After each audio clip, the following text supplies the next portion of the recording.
यह सरकार माहौल chapter number 19 demand and recovery दिल थाम के सुनिएगा, बड़ा अच्छा सेक्शन है, बड़ा अच्छा टॉपिक है। सेक्शन नंबर 73 और 74 बहुत क्लास टॉपिक है सेक्शन इस चैप्टर के। सर सेक्शन नंबर 73 है क्या, इन केस 73 और 74 दोनों साथ में बोलता हूं बेटा मैं। इन केस अगर आपने शॉर्ट पेमेंट किया है, नॉन पेमेंट किया है, शॉर्ट लेवी किया है, नॉन लेवी किया है, या एरनियस रिफंड अगर आपको मिल गया है, अगर दैट रिफंड या जो भी आपने शॉर्ट पेमेंट वगैरह किया है, these are due to the reason of fraud, wilful misstatement, suppression of fact या कोलिजन विद द डिपार्टमेंट, तो ऐसे केस में सेक्शन नंबर 74 अट्रैक्ट होता है। नहीं तो सेक्शन नंबर मतलब शॉर्ट पेमेंट वगैरह तो है, शॉर्ट पेमेंट वगैरह तो है, पर फ्रॉड वगैरह की रीजन नहीं, तो सेक्शन नंबर 73 अप्लाई होगा। 73 बोलता है क्या सर, शोकोज इशू करने का टाइम कितना है, डिमांड ऑर्डर इशू करने का टाइम कितना है बेटा, सुनो ध्यान से बच्चों। सर 73 मिस्टेक के केस में बात करते हैं हम, 74 फ्रॉड वगैरह के केस में। ओके सर 73 के केस में sir time limit to issue the show cause notice is 2 year 9 month and order issue करने का टाइम कितना बेटा, 3 साल। ओके सर, और फ्रॉड के केस में ऑर्डर इशू करने का टाइम कितना, 5 साल, और शो को सर्व करने का टाइम है 4 साल 6 महीने। पर ये कब से, ये 4 साल 6 महीने या 5 साल या 3 साल या 2 साल 9 महीने, कब से सर, जिस रिलेवेंट फाइनेंशियल ईयर्स के रिलेटेड डिमांड है आपका, सर जो अमाउंट ड्यू है उस फाइनेंशियल की खत्म होने के बाद एनुअल रिटर्न फाइल करने का ड्यू डेट, वहां से ये टाइम लिमिट काउंट होगी। या फिर अगर आपको कभी एरनियस रिफंड मिल गया है तो जिस दिन आपको रिफंड मिला था वहां से ये टाइम लिमिट काउंट होगी to issue the show cause notice और डिमांड ऑर्डर। ये टाइम लिमिट के अंदर शोको सर्व नहीं हुआ तो सर उसके बाद शोको सर्व ना हो पाएगा, वो टाइम बार हो जाएगा। और ये टाइम लिमिट के अंदर अगर ऑर्डर पास नहीं हुआ तो उसके बाद ऑर्डर पास जो किया है वो वैलिड नहीं होगा बेटा। ओके, इसलिए टाइम लिमिट का ध्यान डिपार्टमेंट को रखना पड़ेगा। ओके सर, अब ध्यान रखना बच्चों, सर अगर डिपार्टमेंट ने कभी आपको किसी पर्टिकुलर पीरियड के लिए शोकोज दे दिया है, ये पॉइंट कॉमन है दोनों के लिए, 73 74 के लिए, अगर कभी शोकोज दे दिया है किसी पर्टिकुलर मैटर पर फॉर अ पर्टिकुलर पीरियड और सब्सिक्वेंट पीरियड में सेम मैटर पे सेम एसएससी का सेम इशू था, तो डिपार्टमेंट आपको एक स्टेटमेंट भी दे देगा, एक लेटर भी इशू कर देगा, तो मान लेंगे वही शोकोज नोटिस है, नया शोकोज देने की जरूरत नहीं है। अगर वो पुराना शोकोज पेंडिंग चल रहा था तो सेम मैटर है तो बेटा सेम एसएससी। ओके, अब सर ध्यान रखना बेटा, अगर मिस्टेक का केस है सेक्शन नंबर 73 और अगर SSC on his own assessment या फिर डिपार्टमेंट के किसी ऑफिसर ने उसको बताया, जैसे स्क्रूटनी चल रहा था और उसको पता पड़ा कि सर टैक्स बाकी है, इंटरेस्ट बाकी है, इस तरह का आपका ड्यूज बाकी है, तो वो चाहे तो before issue of show cause notice जो ड्यूज थे वो फुलफिल कर सकता है, पे कर सकता है अलॉन्ग विद इंटरेस्ट। ऐसे केस में उतने अमाउंट के लिए कोई शोकोज सर्व नहीं होगा उस एसएससी को। पर अगर डिपार्टमेंट को बाद में पता पड़ता है कि नहीं अभी भी still some amount is pending, तो जो अमाउंट पेंडिंग है उसके लिए वो शोकोज दे सकता है और उसके लिए मैटर डिस्प्यूट में चलेगा बेटा आपका। ओके, अगर कभी भी शोकोज दिया आप उसका रिप्लाई देंगे, उसको कंसिडर करेगा, आपको अपॉर्चुनिटी बीइंग हर्ड दिया जाएगा, 73 हो 74 हो। सर आपने पर्सनल हियरिंग के लिए अगर अप्लाई किया तो आपको पर्सनल हियरिंग का मौका दिया जाएगा, पर अगर आपसे उस पर्सनल हियरिंग को आप अटेंड नहीं कर पाते तो ऐसे केस में या डॉक्यूमेंट सारे नहीं ला पाते हो तो ऐसे केस में maximum 3 adjournment can be given to each party. Okay, in a particular case. Okay सरकार, अब ध्यान देना बेटा, पेनल्टी कितना है sir in case of mistake, in case of mistake मतलब सेक्शन नंबर 73 और ये 74 याद है मेरा एग्जाम्पल क्लास में नहीं था। 73 के केस में पेनल्टी कितना है, अगर ध्यान देना बेटा मिस्टेक का केस है, सेक्शन नंबर 73 का केस है, तो maximum amount of penalties 10% of tax amount, 10% of tax amount और ₹10,000 विच एवर इज हायर। ये CGST का पेनल्टी है, AGST आपको नहीं पढ़ना है, आपकी सिलेबस में नहीं आता है। और अगर फ्रॉड की बात करते बाद में, चलो मिस्टेक के केस में, किसी केस में सर मिस्टेक केस में पेनल्टी कितना है 10% of tax amount, 10% of tax involve और ₹10,000 whichever is higher is the penalty amount. Okay, अब अगर एसएससी ने शोकोज इश्यू होने से पहले ही पूरा टैक्स विद इंटरेस्ट पे कर दिया तो penalty will be nil. Second, show cause serve होने के 30 दिन के अंदर उसने पूरा टैक्स पे कर दिया विद इंटरेस्ट तो no penalty will be charge और नोटिस विड्रॉ हो जाएगा, प्रोसीडिंग्स अबेट हो जाएगी बेटा। पर अगर वो नहीं माना, उसने शोकोज से रिप्लाई दिया और अगर केस जीत गया, उसके फेवर में आ गया, बात खत्म। पर अगर केस वो हार गया, डिमांड ऑर्डर सर्व हो गया, तो ऐसे केस में टैक्स पे करना पड़ेगा विद इंटरेस्ट विद पेनल्टी जो 10% तक की होगी बेटा।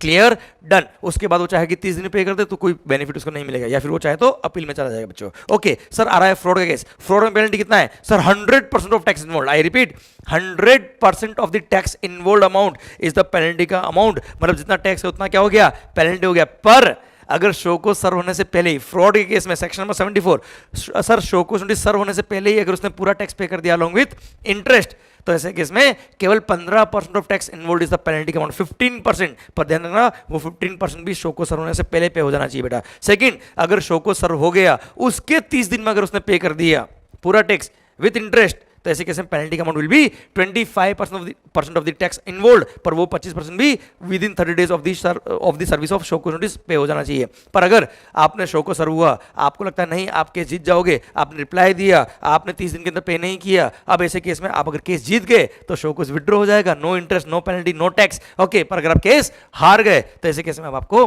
टैक्स इंटरेस्ट पेनल्टी पे करना पड़ेगा। पर अभी भी आपको 30 दिन का वक्त दिया फ्रॉड के केस में कि सर आप चाहे तो डिमांड ऑर्डर सर्व होने के 30 दिन के अंदर जो डिमांड ऑर्डर में टैक्स है with interest with 50% of tax involve penalty पे कर दो, आपका मैटर क्लोज हो जाएगा, हम आपसे 100% पेनल्टी नहीं मानेंगे। पर अगर डिमांड ऑर्डर सर्व होने के 30 दिन में भी अगर आपने पूरा पेनल्टी पे नहीं किया, पूरा 50% पेनल्टी पे नहीं किया, टैक्स इंटरेस्ट पे करके केस को क्लोज नहीं किया, तो ऐसे केस में फिर 100% ऑफ द पेनल्टी हम आपसे चार्ज करेंगे बेटा। क्लियर, फिर कोई बेनिफिट नहीं मिलेगा, आप चाहे तो अपील में जाइए, हमें कोई दिक्कत नहीं बेटा। क्लियर, डन, ये हो गया पेनल्टी कितना पे करना है। ओके, अब देखना कुछ कॉमन पॉइंट बेटा। अगर मान लो कभी भी किसी केस में आपका केस ओपन हुआ था फ्रॉड केस में सेक्शन 74 में, पर अगर आपने बाद में प्रूव कर दिया कि नहीं फ्रॉड नहीं थी, क्या था बेटा, मिस्टेक थी, तो ऐसे केस में पहली बात तो ये कि उस शोकोज को माना जाएगा as if it was issued in the case of mistake only. तो और आपको पता है मिस्टेक के केस में show cause can be served only for within time limit कितना 2 साल 9 महीने। तो सर फ्रॉड के केस में अगर टाइम लिमिट जो थी 4 साल 6 महीने की, तो सर जितना पीरियड 2 साल 9 महीने में काउंट हो रहा होगा उतने को कंसिडर करेंगे, उसके पुराने वाले पीरियड को एक्सक्लूड कर दिया जाएगा। सेकंड थिंग,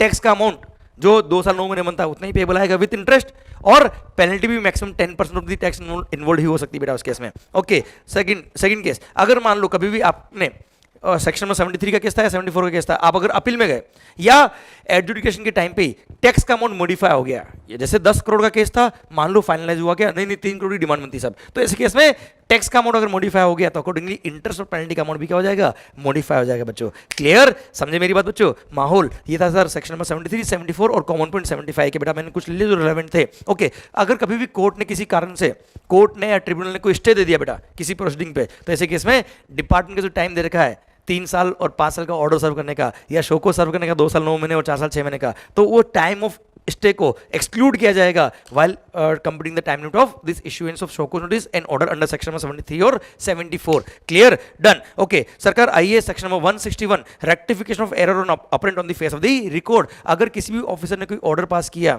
या नोटिस इशू किया या कोई भी समन इशू किया जिसमें मिस्टेक हो गई which is apparent from the record, मतलब मिस्टेक शुड बी क्लैरिकल या बाय डिफॉल्ट सर वो सेल्फ एविडेंट होना चाहिए कि मिस्टेक है साहब, साफ दिख रहा है, री एप्रिसिएशन ऑफ एविडेंस नहीं होनी चाहिए, एविडेंस वापस निकाल के इवेल्युएट कर रहा है, दिमाग लगा रहा है, वो नहीं होना चाहिए। इट शुड बी फैक्चुअल और लीगल और क्लेरिकल बेटा। Clear, plus it should be self evident and should not be discoverable by long process of reasoning कि ये हुआ था, ऐसा नहीं बेटा, साफ दिख रहा है मिस्टेक थी। तो ऐसे केस में सर जो अफेक्टेड पर्सन है वो विद इन 3 मंथ उस अथॉरिटी के पास आ सकता है कि साहब आपसे ये मिस्टेक हो गई थी, इसको प्लीज रेक्टिफाई कर दीजिए, और वो अथॉरिटी उस मिस्टेक को रेक्टिफाई कर सकता है या तो ऑन हिज ऑन मोशन या किसी ऑफिसर ने आके बताया उसको या असिस्टेंट ने विद इन 3 मंथ बताया।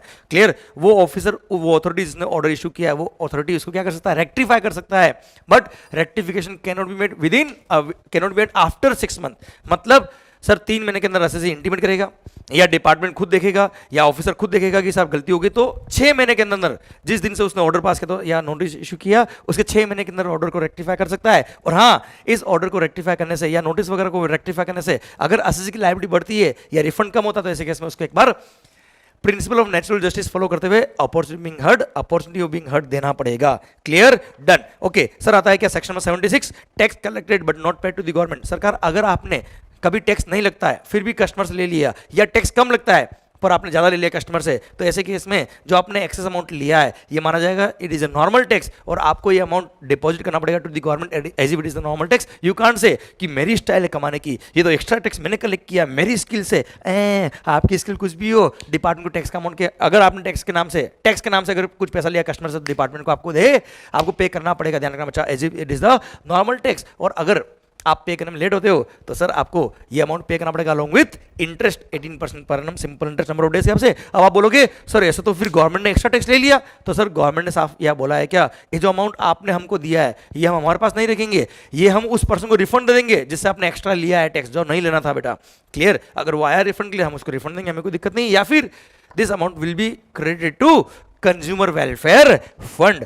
Clear, done. ओके सरकार ध्यान देना, अब आ रहा है सेक्शन नंबर 77, ये बोलता है क्या, अगर आपने गलती से किसी ट्रांजेक्शन को इंटरस्टेट मानते हुए आईजीएसटी कलेक्ट कर लिया और आईजीएसटी गवर्नमेंट को पे कर दिया, जबकि क्या पे करना था, सीजीएसटी और एसजीएसटी। तो हम आपसे सीजीएसटी और एसजीएसटी रिकवरी करेंगे और आप आईजीएसटी का रिफंड लेना, हमें कोई दिक्कत नहीं है। पर ऐसे केस में हम आपसे कोई इंटरेस्ट चार्ज नहीं करेंगे और वाइस वर्सा सेम सेक्शन था आईजीएसटी एक्ट में बेटा। ओके, देन आता section number 78, initiation of recovery proceedings. बच्चों ध्यान रखना सर, अगर कभी भी डिमांड कंफर्म हो जाती है, क्लियर, तो ऐसे केस में डिपार्टमेंट को रिकवरी का राइट है, पर जिस दिन डिमांड कंफर्म हुई उसके 3 महीने तक वो रिकवरी शुरू नहीं करेंगे, 3 महीने बाद वो रिकवरी इनिशिएट करेंगे। पर अगर प्रॉपर ऑफिसर के पास पावर है कि एसएससी भाग जाएगा, there is a chance of loss of revenue, तो ऐसे एक्सेप्शनल केसेस में after recording reasons in writing वो even before the expiry of 3 month recovery शुरू कर सकते हैं बच्चों। ओके, अब रिकवरी करेंगे तो कैसे करेंगे, सेक्शन नंबर 79 ने बोला मोड ऑफ रिकवरी क्या क्या होगी। सबसे पहला, अगर कोई भी अमाउंट आपसे रिफंडेबल आता है बेटा, अगर एसएससी का कोई अमाउंट रिफंडेबल था तो वहां से एडजस्ट कर लेंगे रिकवरी के अमाउंट को। सेकंड सर, अगर कोई भी गुड्स, सर डिफॉल्टर के कोई भी गुड्स अवेलेबल है तो उसको डिपार्टमेंट क्या करेगा, डिटेन करेगा और बेच देगा और बेच के पैसा रिकवरी करेगा बच्चों। देन सर गार्निशी प्रोसीडिंग, अगर कोई पर्सन मान लो डिपार्टमेंट में से 1 करोड़ मांगता है और मैं आपसे 75 लाख रुपये मांगता हूं, आपने मेरे बिहाफ पे मनी होल्ड करी हुई है या मनी हेल्ड करने वाले हो या मेरे बिहाफ पे कोई प्रॉपर्टी हेल्ड करी हुई है, हेल्ड करने वाले हो, तो ऐसे केस में यू आर दी गार्निशी। और या फिर आप हो सकता है आप बैंक को, मेरा एफडी आपके पास है बेटा, क्लियर, तो ऐसे केस में किसी भी पर्सन से जब मैं पैसा मांगता हूं उसको बोलेंगे गार्निशी। डिपार्टमेंट आपको नोटिस लिखेगा कि मंगल चोर है और सर मंगल से अमाउंट ड्यू है, मंगल पे नहीं कर रहा है, तो आपका जब भी अमाउंट ड्यू होता है for making payment to the Mangal, don't pay to Mangal, directly pay to the department. और ऐसे केस में आपको डिपार्टमेंट को पे करना पड़ेगा। जैसे आप बैंक हो या पोस्ट ऑफिस हो, आपके पास सेविंग बैंक है या एफडी करा रखी है, तो वहां पे बिना पासबुक के या बिना ही एफडी रिसीट के आप डिपार्टमेंट को पैसा दे सकते हो, कोई दिक्कत नहीं बेटा। अब ऐसे केस में ध्यान रखना बेटा, you are bound to pay to the department whenever it is due from your side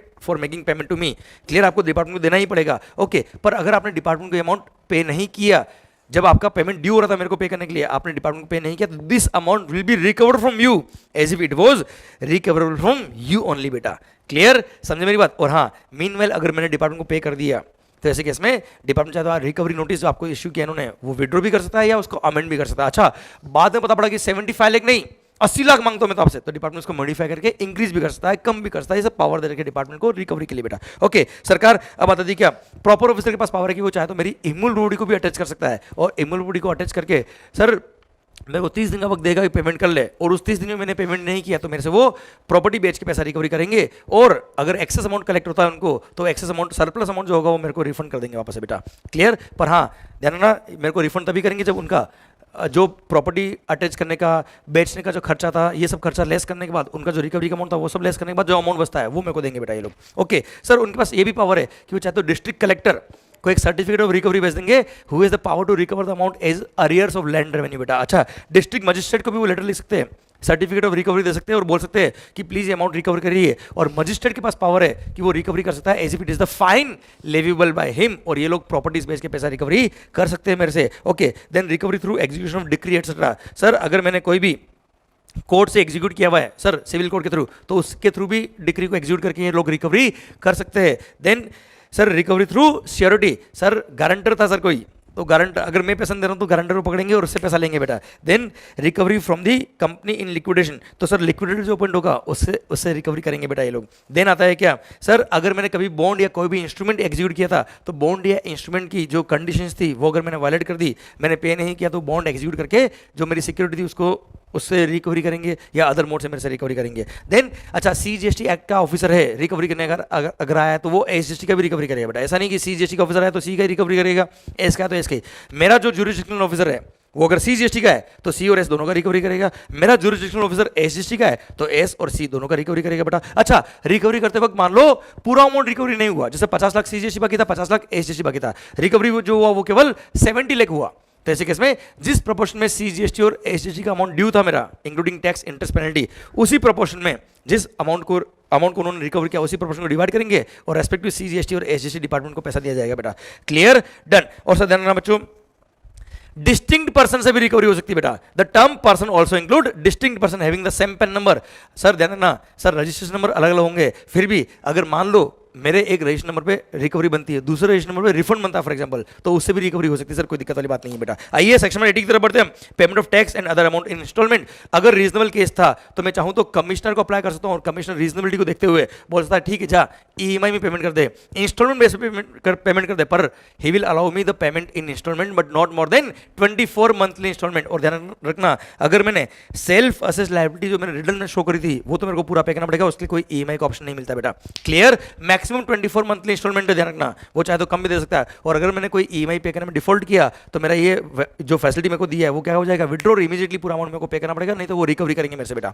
clear? और हाँ, कमिश्नर के पास पावर है कि वो आपको चाहे तो ईएमआई का ऑप्शन दे, चाहे तो नहीं दे, चाहे तो 24 मंथ का दे, चाहे तो कम दे, और इसके अगेंस्ट आप अपील भी नहीं कर सकते हो, इसने जो भी आपको ऑर्डर दिया उसके अगेंस्ट। ओके, सेक्शन 81 बोलता है क्या, transfer of property to be void in certain cases. अगर मेरा कोई ड्यूज वगैरह बाकी था, मेरे से कोई अमाउंट रिकवरेबल है और मैंने अपने से, मेरे को पता है कि डिपार्टमेंट से रिकवरी करेगा, मेरी प्रॉपर्टी बेच देगा, मैंने क्या किया, जानबूझ के ऐसे केस जो पता है कि ड्यूज मेरे बाकी है, मैंने वो प्रॉपर्टी किसी को बेच दिया, और ऐसे केस में पता था कि ड्यूज बाकी है, तो ऐसे केस में जो प्रॉपर्टी मैंने ट्रांसफर किया it will be void ab initio, ये माना जाएगा कि प्रॉपर्टी बेचा ही नहीं, या तो बेचना, मॉर्गेज करना, everything what ever I have done with the property वो वॉइड एब इनिशियो माना जाएगा। पर हाँ, मेरा कोई ड्यूज बाकी नहीं था डिपार्टमेंट से, sir without the notice of pendency of the proceedings, या without any sum payable to the department, या फिर मैंने प्रॉपर ऑफिसर से परमिशन लेके फिर प्रॉपर्टी बेचा है, तो ऐसे केस में वो वॉइड रहेगा, वो वैलिड रहेगा, वो वॉइड नहीं रहेगा। इंटेंशनली जब करते हो, जब आपको पता है ड्यूज बाकी है, वो पे नहीं कर पाओगे, प्रॉपर्टी डिपार्टमेंट बेच के पैसा रिकवरी करेगा, और उसको अवॉइड करने के लिए आपने इस तरह का प्रॉपर्टी बेचा है, मॉर्गेज पे दिया, तो it will be void ab initio. Okay, section में 82 बोलता है tax to be first charge on the property except insolvency in bankruptcy code. ये बोल दिया कि मेरी प्रॉपर्टी पे फर्स्ट चार्ज किसका होगा, डिपार्टमेंट का होगा, भले ही आपने फर्स्ट चार्ज क्रेडिट करा रखा हो, कोई दिक्कत नहीं है। इंसॉल्वेंसी इन बैंक्रप्सी कोड ही एक एक्सेप्शन है, बाकी हर केस में department will be the, sir ये माना जाएगा कि फर्स्ट चार्ज होल्डर है और मेरी प्रॉपर्टी बेच के पैसा जो जाएगा सबसे पहले डिपार्टमेंट को जाएगा। भारी पॉइंट बेटा ध्यान रखना। देन आता है क्या, सेक्शन में 83 provisional attachment to protect the revenue in certain cases. अगर मान लो कोई प्रोसीडिंग शुरू करी बेटा, अभी ऑर्डर पास नहीं हुआ, जैसे शो कोज दिया आपको, या आप नॉन फाइलर ऑफ रिटर्न हो बेटा, आपको नोटिस इशू किया है, या आपने रिटर्न फाइल नहीं किया, आप रजिस्टर्ड हो बेटा, क्लियर, या समरी असेसमेंट चल रहा है, या किसी भी केस में जब इंस्पेक्शन सर्च चल रहा है, सेक्शन में 73 74 का नोटिस दिया है, प्रोसीडिंग्स आर पेंडिंग, पर कमिश्नर के पास ये सबूत आ गए कि एसएससी भाग जाएगा, या there is a clear indication कि there is a chance of loss of revenue, तो कमिश्नर चाहे तो आपकी प्रॉपर्टी को प्रोविजनली अटैच कर सकता है, but this provisional attachment can not be for more than 1 year. 1 साल तक के लिए प्रोविजनली अटैच कर लेगा, सो दैट प्रॉपर्टी डिपार्टमेंट हो जाएगी आपकी, और आपका डिपार्टमेंट का पैसा डूबेगा नहीं बेटा। क्लियर? एंड लास्ट सेक्शन आता है section number 84 continuation and validation of certain recovery proceedings. Sir ये बोलता है क्या, अगर मान लो कभी रिकवरी प्रोसीडिंग शुरू हो गई और फिर बाद में आपने अपील वगैरह फाइल कर दी, और अपील जैसे ही जाती है आपका रिकवरी प्रोसीडिंग क्या हो जाता है, स्टे हो जाता है। अब मान लो अपील में केस डिस्पोज ऑफ हो गया और आप केस हार गए और रिकवरी बनता है, तो जिस स्टेज पे रिकवरी रोका था वही से शुरू होगा, मतलब fresh notice of demand, fresh notice of recovery देने की जरूरत नहीं है, जिस स्टेज पर रिकवरी रुका था वही से कंटिन्यू हो जाएगा बच्चों। क्लियर? और हाँ, अगर रिकवरी का अमाउंट बड़ा है तो ऐसे केस में उस बड़े हुए अमाउंट के लिए आपको फ्रेश नोटिस दिया जाएगा, अदरवाइज फ्रेश नोटिस की जरूरत नहीं है, जिस स्टेज पर रिकवरी रुकी थी वही से शुरू हो जाएगी। क्लियर? इसी के साथ भारत माता की जय। पूरा चैप्टर नंबर 19 खत्म होता है अब। थैंक यू सो मच, पढ़ते रहिए सर, और be focused on your studies. All the very best. Thank you so much. माहौल मजेदार। Thank you sir.